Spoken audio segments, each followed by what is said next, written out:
لیکن وہ کسی کو پڑھتے ہوئے دیکھ رہا ہے اور بیٹھ کے سن رہا ہے تو سننے والے کو بھی اتنا ہی ثواب ملے گا جتنا پڑھنے والے کو مل رہا ہے. غور کیجیے آپ، وہ پڑھ رہا ہے سن رہا ہے، وہ پڑھنا جانتا، اس کو پڑھنے کا ثواب ہے. یہ چاہے نیچی قوم کا، پہلی بات تو اسلام میں کوئی نیچی قوم ہے ہی نہیں. نہ خان یہ کہہ سکتا ہے کہ میں انصاریوں سے افضل ہوں، نہ انصاری یہ کہہ سکتے ہیں کہ میں ترک سے افضل ہوں. نہیں، اسلام تو یہی مٹانا ہی آیا تھا. لیکن اس کے باوجود قرآن، اللہ کے نبی کیا کہتے ہیں، اگر نہیں آ رہا تو سیکھو، اور جو پڑھ رہا ہے اس کو سنو. سنو گے تو سننے پر بھی تمہیں ثواب. امام نماز پڑھاتا ہو، تراویح پڑھ رہا ہے، پڑھا رہا ہے، ہم اس کے پیچھے قرآن سن ہی تو رہے ہیں، ہم تھوڑی پڑھ رہے ہیں. وہ قرآن پڑھ رہا ہے، الف لام میم ذالک الکتاب لا ریب فیہ ھدی للمتقین، ہم اس کے پیچھے سن رہے ہیں، اس کو پڑھنے کا ثواب، ہمیں سننے کا ثواب. ایک طرف کیا وید اگر سن لے تو ہریجن کے شودر کے کان بہرے کر دو، سیسا اور تانبا پگھلا کے ڈال دو. آگے دیکھیے، برہمن کو اگر شودر کی کوئی لڑکی پسند آ جائے، سنیے علی اعلان تقریر، اگر برہمن کو کسی شودر کی لڑکی پسند آ جائے، شودر کی، ہریجن کی، نیچی ذات والے کی اگر کوئی لڑکی ہو اور خوبصورت لڑکی ہو، اور وہ کسی برہمن کو پسند آ جائے اور وہ شودر سے بولے کہ تمہاری بیٹی مجھے پسند ہے، تو اس شودر کو چاہیے کہ وہ اپنی بیٹی کا ہاتھ اس برہمن کے ہاتھ میں دے دے. لڑکی کی مرضی ہو یا نہ ہو، بس برہمن کو پسند آ گئی، ہریجن کو دینا پڑے گا، شودر کو دینا پڑے گا، لو صاحب ہماری بیٹی کا ہاتھ تمہارے ہاتھ میں لے جاؤ.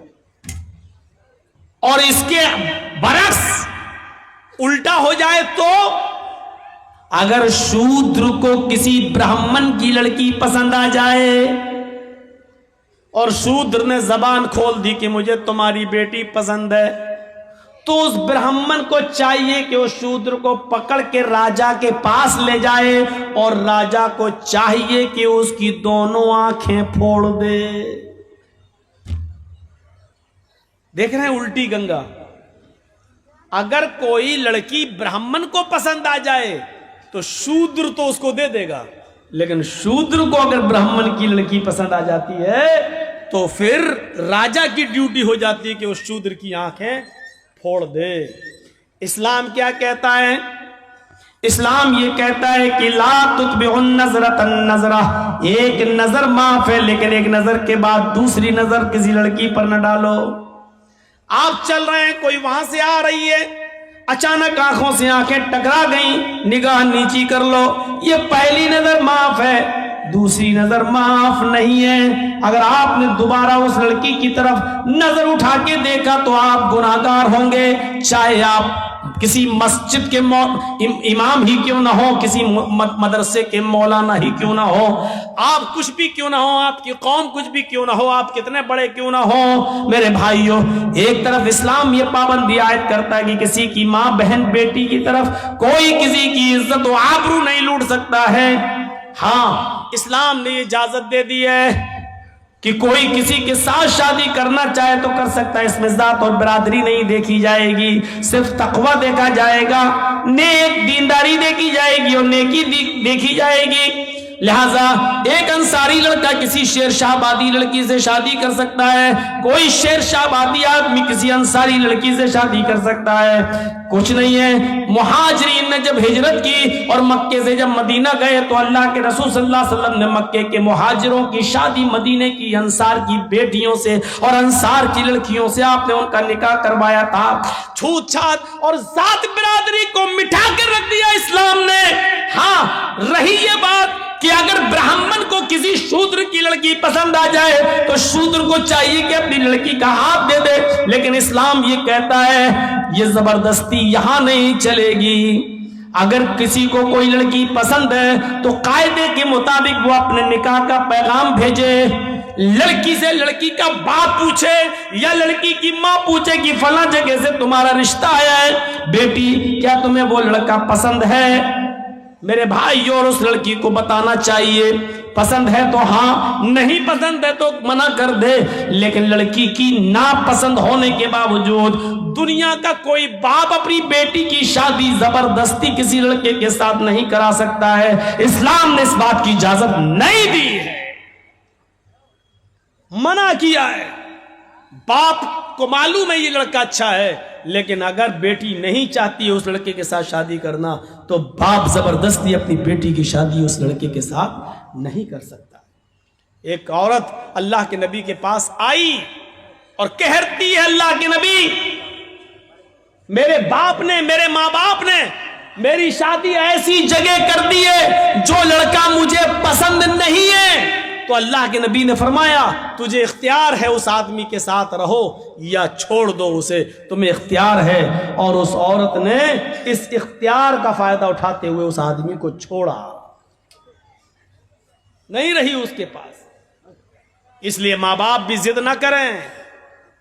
اسی لیے جب نکاح ہوتا ہے نا، نکاح، تو آپ نے دیکھا ہوگا لڑکی والے کے ہاں جاتے ہیں کچھ لوگ، اب تو کچھ لوگ نہیں، اب تو بہت سے لوگ جانے لگے، جس کا نام ہو گیا بارات۔ نام رکھ لینے سے کسی چیز کی حیثیت تھوڑی بدل جاتی ہے۔ یہ 300-400 آدمی جو جا رہے ہیں، آپ اس کو بارات کہیے، میری نظر میں سب چور ہیں اور ڈاکو ہیں۔ کسی چیز، اب شراب کا نام دوا رکھ دو تو وہ دوا تھوڑی ہو جائے گی، شراب ہی رہے گی۔ پہلے زمانے میں جب شروع میں یہ بارات کی رسم کہاں سے نکلی ہے؟ یہ جو 300-400 آدمی ایک شہر سے دوسرے شہر جب شادی ہوتی تھی تو لڑکا اکیلا نہیں جاتا تھا، کیونکہ راستے میں قافلوں پر حملہ ہو جاتا تھا، ان کو لوٹ لیا جاتا تھا۔ اس لیے لڑکی کو حفاظت کے ساتھ اس لڑکے کے گھر پہ لایا جائے، اس لیے پہلے زمانے میں 100-150 آدمی لڑکی کے گھر جاتے تھے اور اس لڑکی کو خیریت سے لا کر اس لڑکے کے گھر پہنچا دیتے تھے، تاکہ راستے میں اس لڑکی کو کوئی لوٹ نہ لے، اس کے زیور کو کوئی لوٹ نہ لے، اس کے سامان کو کوئی لوٹ نہ لے۔ اور یہ نئی نویلی بیوی جو آ رہی ہے کہیں اس کو اپہرن نہ ہو جائے، اس لیے 100-150 آدمیوں کی بارات جاتی تھی۔ اس مقصد دوسرا تھا، وہیں سے یہ رسم نکلی۔ جب آپ چوری کا زمانہ ختم ہو گیا ہے، اب لوٹ پاٹ ایسی نہیں ہوتی ہے کہ راستے ہی میں دولہا اور دلہن کو پکڑ کے روک لیا جائے، لیکن وہی رسم و رواج ہندوؤں سے چلا آ رہا ہے اور یہ دھیرے دھیرے مسلمانوں کے اندر بھی سرایت کر گیا ہے۔ اب بھی 200, 250, 300 آدمیوں کی بارات جا رہی ہے۔ پہلے مقصد کچھ اور تھا، اب مقصد کچھ اور ہے۔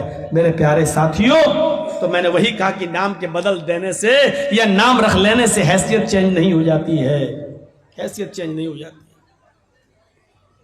اب وہاں لڑکے کا نکاح ہونا ہے، جرجی صاحب بیٹھے ہیں، فارم بھر رہے ہیں، مہر وہر سب بھر دیا کتنا، لیکن لڑکے کا نکاح بھی نہیں پڑھا سکتے ہیں جرجی صاحب۔ آپ کو معلوم ہے یہ اصول ہے، یہ قانون ہے شریعت کا۔ جرجی صاحب لڑکے کا نکاح نہیں پڑھا سکتے ہیں جب تک پہلے لڑکی کی اجازت نہ لے لی جائے۔ ایک وکیل ہوتا ہے، 2 گواہ ہوتے ہیں۔ یہ وکیل اور یہ 2 گواہ لڑکی کے پاس اس کے گھر پہ جائیں گے اور اس سے پوچھیں گے کہ فلاں فلاں لڑکے کے ساتھ اتنے روپے مہر کے عوض تمہارا نکاح اس لڑکے کے ساتھ کیا جا رہا ہے۔ یہ بات چوری چھپے نہیں، تم سے آج بھی میں پوچھنے آیا ہوں، آج میں تمہارا جواب سننا چاہتا ہوں۔ ایسا تو نہیں کہ تم اپنے باپ کے پریشر میں آ کر اتنا بڑا قدم اٹھا رہی ہو کہ اپنی زندگی کسی کے حوالے کر رہی ہو، یا اپنی ماں کے پریشر میں یا اپنے بھائی کے پریشر میں آ کر یہ قدم اٹھا رہی ہو۔ نہیں، آج بتاؤ، وکیل اور گواہ کے سامنے بتاؤ، کیا وہ لڑکا تمہیں پسند ہے؟ وہ لڑکا، اس کا نام یہ، اس کی ولدیت یہ، اس کی عمر یہ، اور اتنے روپے یا اتنا سونا، اتنا چاندی، مہر، سکہ، رائج الوقت، علاوہ نان نفقہ آپ ان کے نکاح میں دی جا رہی ہیں۔ کیا آپ کو وہ لڑکا قبول ہے؟ اس موقع پر دیکھا جائے گا اس لڑکی کی اجازت کیا ہے۔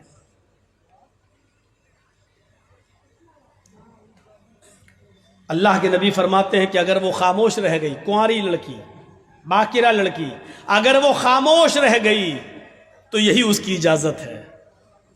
اگر وہ خاموش رہ گئی یہی اس کی اجازت ہے. یہاں پر بھی جہالت ہوتی ہے. معلوم ہے کیا ہوتی ہے جہالت؟ اس لڑکی کے پاس اس کی سہیلیاں بیٹھی رہتی ہیں.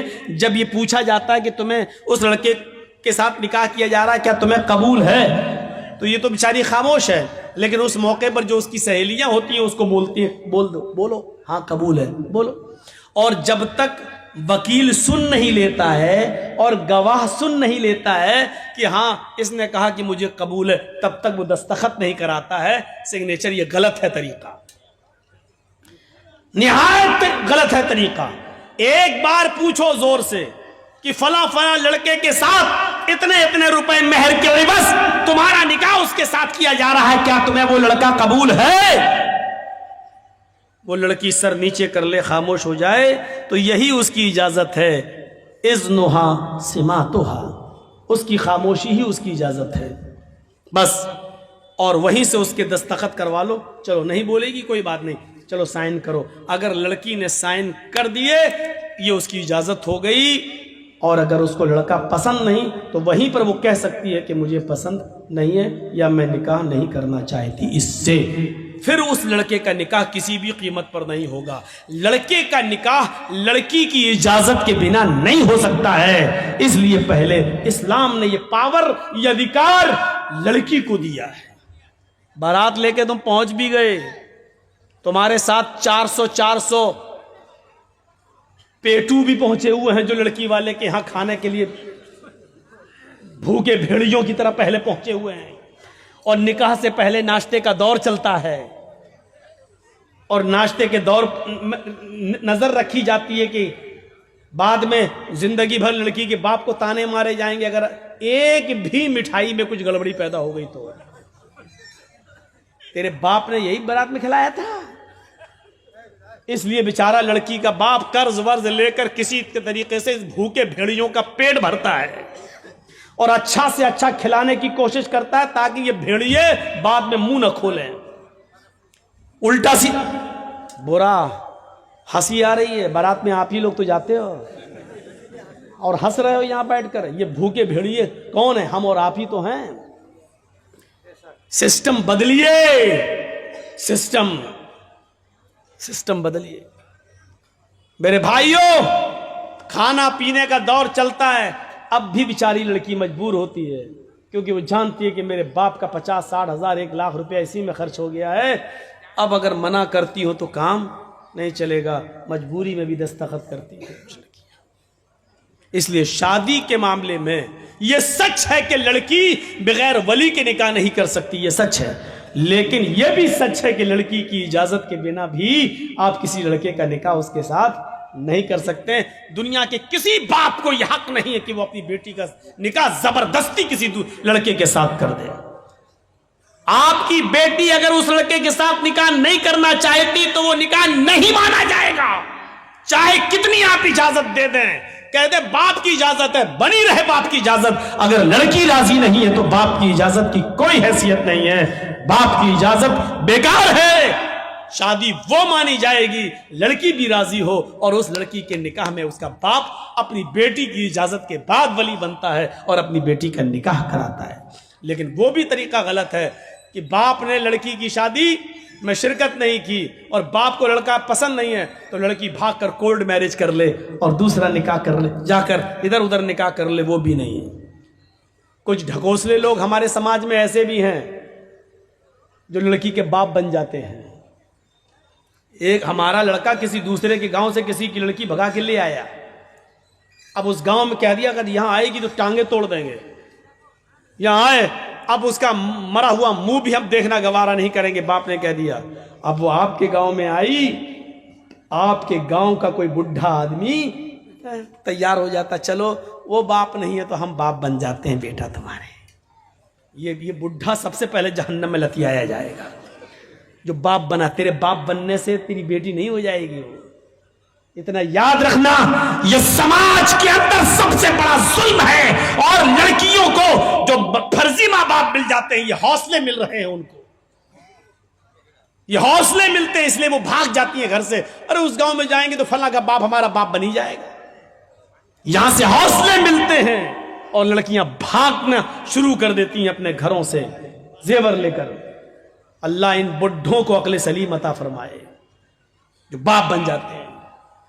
سن لیجئے, تمہارے باپ بننے سے وہ باپ نہیں مانی, تم باپ نہیں مانے جاؤ گے.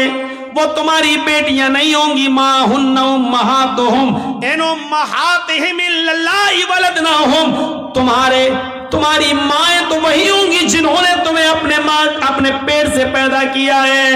تمہاری بیٹیاں وہی کہلائیں گی جو تمہارے نطفے سے پیدا ہوئی ہیں. ہاں یاد رکھنا, کسی غیر کی بیٹی جو بھاگ کر آئی ہے وہ تمہاری بیٹی کہلانے سے بیٹی نہیں ہو جائے گی. یہ بیٹی بن جانے کے باوجود اور آپ کا اس کو بیٹی بنا لینے کے باوجود بھی اگر کبھی وہ آپ کے ساتھ حج کرنے جانا چاہے تو وہ آپ کے ساتھ حج کرنے نہیں جا سکتی ہے. بیٹی اور باپ کا رشتہ کہاں ہے؟ اسلام آج منہ بولی بیٹی کو اپنے منہ بولے باپ کے ساتھ حج کرنے کی اجازت نہیں دیتا ہے. اس سے بھی اس کو پردہ کرنا پڑے گا. منہ بولا بھائی نہیں مانا جائے گا. وہ اپنے منہ بولے بھائی کے ساتھ حج کرنے نہیں جا سکتی ہے.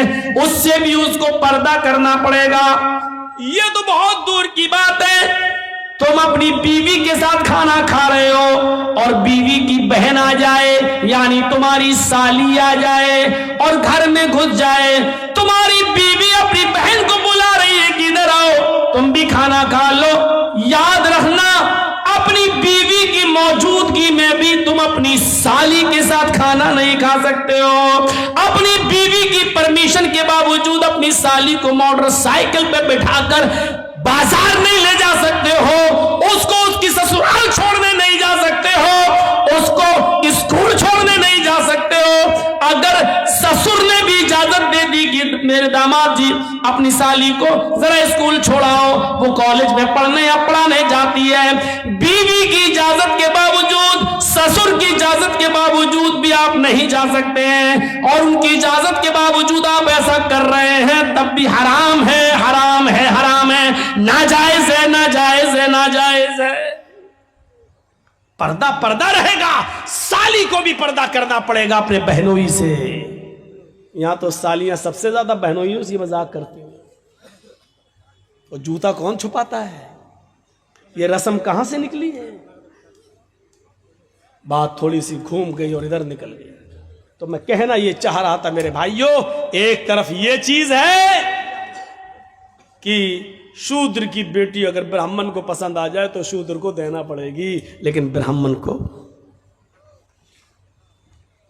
شودر کی بیٹی پسند آ جائے تو, اور شودر کو پسند آ جائے تو راجا کو چاہیے کہ اس کی آنکھ پھوڑ دے. یہ ظلم, یہ ستم دیکھیے, یہ ظلم اور یہ ستم. آسانیاں پیدا کرو نکاح کے اندر تاکہ لوگ جن کے گھروں میں بیٹیاں بیٹھی ہوئی ہیں ان کے نکاح ہو جائیں. آج ایک موٹر سائیکل نہیں ہے دینے کے لیے, اس لیے اس کی عمر بڑھتی جا رہی ہے. اس لڑکی کی عمر اتنی بڑھ رہی ہے کہ اس کی دوسری بیٹی بھی شادی کے لائق ہو گئی ہے, لیکن ابھی بڑی بیٹی کا نکاح نہیں ہوا ہے. تب تک دوسری بیٹی جوان ہو گئی ہے, اس کو بھی ایک موٹر سائیکل چاہیے داماد کو دینے کی. کیا سماج اس کا ذمہ دار نہیں ہے؟ ہر گاؤں میں ایک مدرسہ چلا لیتے ہو, ہر گاؤں میں مسجدیں بنا لیتے ہو, اس کی کمیٹیاں بن جاتی ہیں. کیا گاؤں میں ایسی جوان بیٹیاں نہیں بیٹھی ہوئی ہیں جن کی عمریں بڑھتی جا رہی ہیں اور جہیز نہ ہونے کی وجہ سے میرے پیارے ساتھیوں ان کے نکاح نہیں ہو رہے ہیں؟ سماج یہاں کہاں چلا جاتا ہے؟ یہاں سماج کیوں سوتا ہے؟ ان غریب لڑکیوں کی شادی کا انتظام سماج کے پاس کیوں نہیں ہے؟ ان کا گھر بسانے کا انتظام کیوں نہیں ہے؟ کیا اللہ کے نبی جناب محمد رسول اللہ صلی اللہ علیہ وسلم ساموہک وواہ کا پرچلن نہیں چلایا کرتے تھے؟ یہ تنظیم نہیں چلاتے تھے؟ میرے بھائیو, اللہ کے نبی جس کو جہاں بھیجتے تھے اور کہتے تھے کہ فلاں گھر والوں سے کہنا کہ اللہ کے نبی نے مجھے بھیجا ہے اور آپ کے گھر میں ایک بیٹی ہے, وہ مجھ سے شادی کرانا چاہتے ہیں, آپ ان کی شادی کر دیجئے. آپ نے جلیبیب کا واقعہ سنا ہوگا.